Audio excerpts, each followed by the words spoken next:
I recently beat Death's Door, 100% completed at just over 16 hours. During the first 2 chapters of the game, I wasn't really invested, not even really wanting to finish the main story. I think a lot of that comes down to how the combat feels really sluggish in the beginning, and there was just a lot that felt unpolished and generally unenjoyable. It wasn't until I had beaten the overgrown ruins, and even more so the mushroom dungeon, that things really started to open up. I think I got a breath of fresh air when it came to the third area, Castle Lockstone. It's strange, I've seen a lot of people online say that that third area is what drove people off from finishing the game, not what brought them back.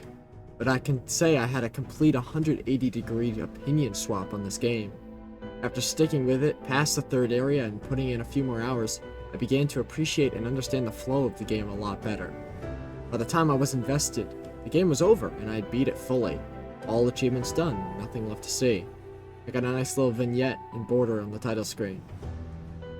I do have to give Death's Door its flowers though. A lot of the characters are lovable, and even though there aren't that many of them, that really does feed into the world being dead and gloomy. The boss fights aren't too tough, and they use mechanics from their areas pretty well integrated into the boss fight itself to make it more interesting. In a lot of ways you can compare this game to Tunic. Similar but distinct indie project with a lot of shared qualities to Death's Door, but I still think Tunic did a better job overall. Why I compare the two so heavily is because they're very similar games that both came out only a year apart. It's clear to see common ideas and inspirations drawn to both games. The Legend of Zelda franchise influence on both of these games is palpable. You can tell that both developer teams were definitely shooting for a world that feels similar, but I think that's what puts Tunic a step above Death's Door. Layers. A lot about the game that opens up again and again after gaining knowledge about how the world functions and how you're supposed to interact with it. Tunic's main theme is the more you know, the more you'll enjoy yourself. And that comes to everything when it comes to Tunic. Exploring, learning things, gaining new items, completing puzzles, finding secrets, everything. All that is all-encompassing when it comes to learning more about the world and getting invested. Death's Door's locations are serviceable, but I think a lot of the places that you go are not really that interesting. A personal favorite of mine was the Overgrown Ruins. It's an interesting location, and I'm a sucker for castles.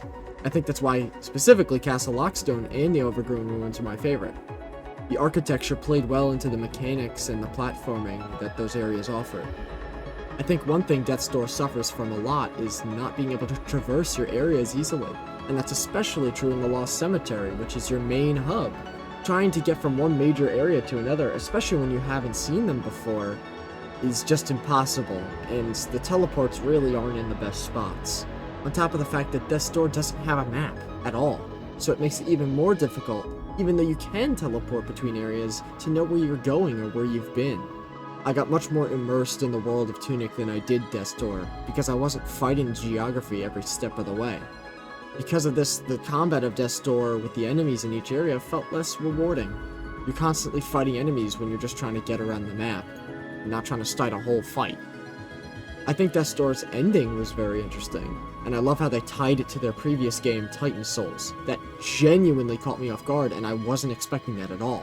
I love that final cutscene and how they tie the two worlds together with a whole story.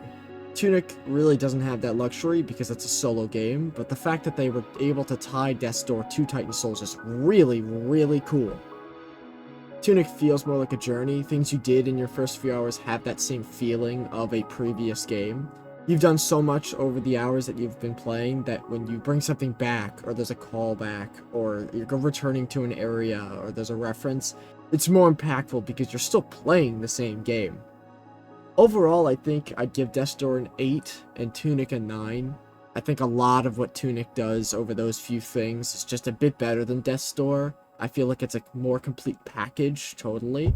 But overall, both games are fantastic, and I recommend that everybody play both. They both have Souls-like qualities, they're both obviously very Zelda-like, they have puzzle solving, and that classic Zelda feel with the modern twist that you're really just not getting anywhere else, even from the Zelda franchise nowadays. I don't know if Finji would do a sequel to Tunic, but I can almost be certain that Acid Nerve, the developer of Death's Door and Titan Souls, are gonna try to rope it into their third game.